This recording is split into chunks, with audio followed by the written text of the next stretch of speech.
So here we are then, moving on to our fourth review of the teams that are competing on the 2014 Formula 1 World Championship season. We're going to move over to Lotus, who have had a tough season so far. All compounds really to the car not being ready properly at the start of the season.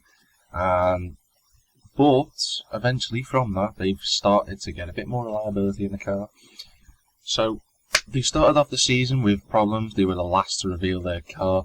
They also had the chance with the money that they'd brought in from a first driver, which is Pastor Maldonado, who had a tough 3 seasons despite that breakthrough win at Catalonia in 2012.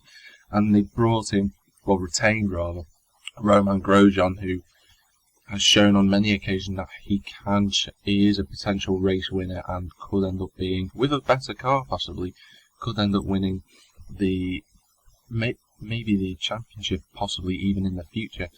At the start of the season on Australia, Lotus knew that they probably wouldn't be able to get to the end of the Grand Prix, and sure enough they didn't. Maldonado and Grosjean both having ERS problems, or ERS rather. Grosjean getting a lot further than Maldonado by the account of 14 laps. There were even doubts that they'd be able to finish in Malaysia as well, but fortunately for Lotus, they were able to get one car to the finish of Grosjean, and he ended up finishing 11th, which was a really good job because he finished ahead of Raikkonen in the Ferrari.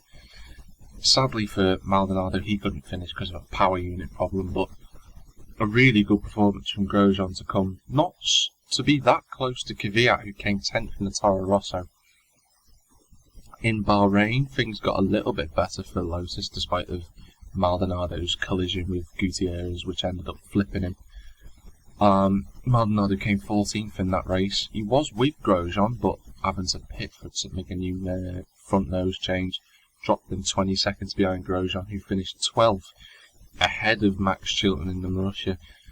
But Grosjean was a lot closer again to the top 10 places, that points position that they needed. They were only 9 seconds away from Kimi Raikkonen, so progress was already being made at that point. They took a bit of a step back in China because Grosjean, who was running quite well, had a gearbox problem, and sadly his race fell away in the 28th lap, and Maldonado was only able to finish 14th, a lap down behind Lewis Hamilton, who won the Grand Prix that time round. Spain, however, proved to be Lotus's big race.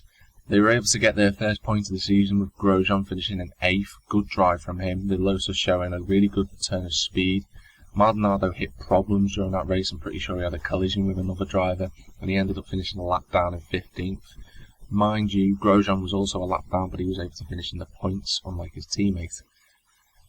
Monaco, Lotus were able to take advantage of the high attrition.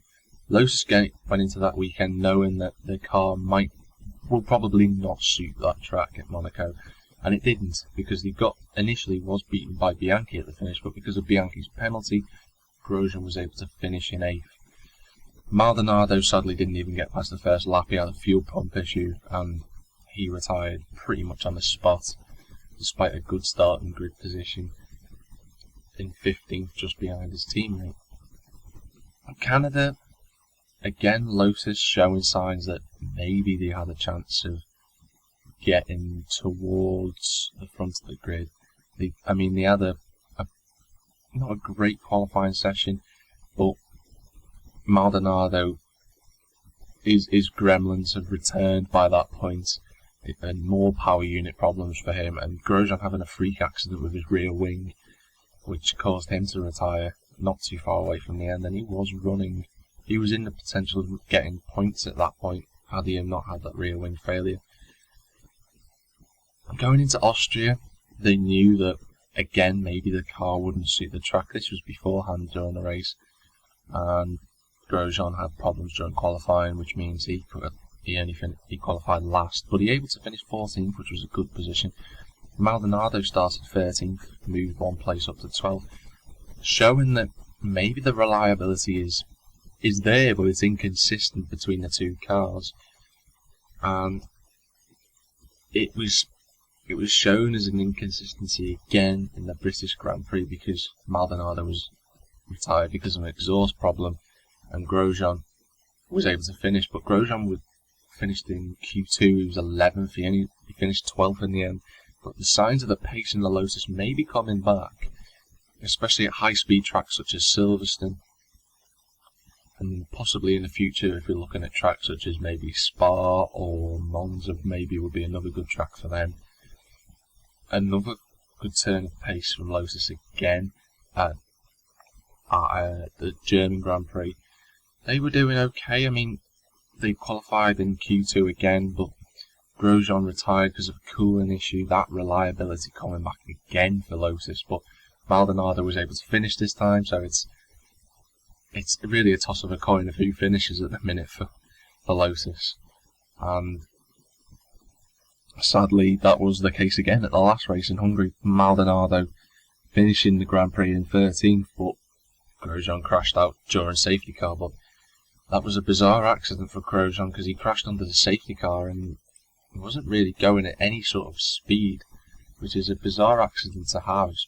I mean, especially as Ericsson had just crashed earlier, or 4 laps earlier in the Caterham at the same corner, and then Grosjean, obviously being aware of this, ended up doing the exact same thing again.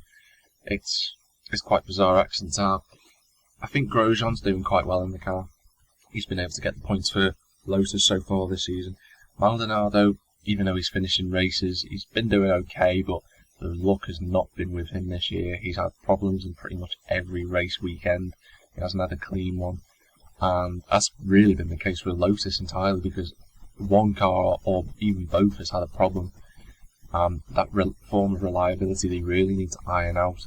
Most of the problems arguably coming from the Renault engine, but some would say that with Maldonado there have been a few crashes that could have been avoided, and even I would admit to saying the same thing, that Maldonado at times has been, maybe if he didn't bring the money to F1 he'd be under a lot, to Lotus F1 there'd be a lot more pressure on him, and maybe possibly even getting sacked by the team. Not so much now because he's been able to finish races, but earlier in the season he would have been under a lot of pressure.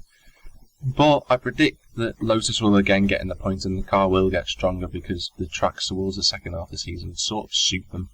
So expect to see Lotus challenging for the points once more.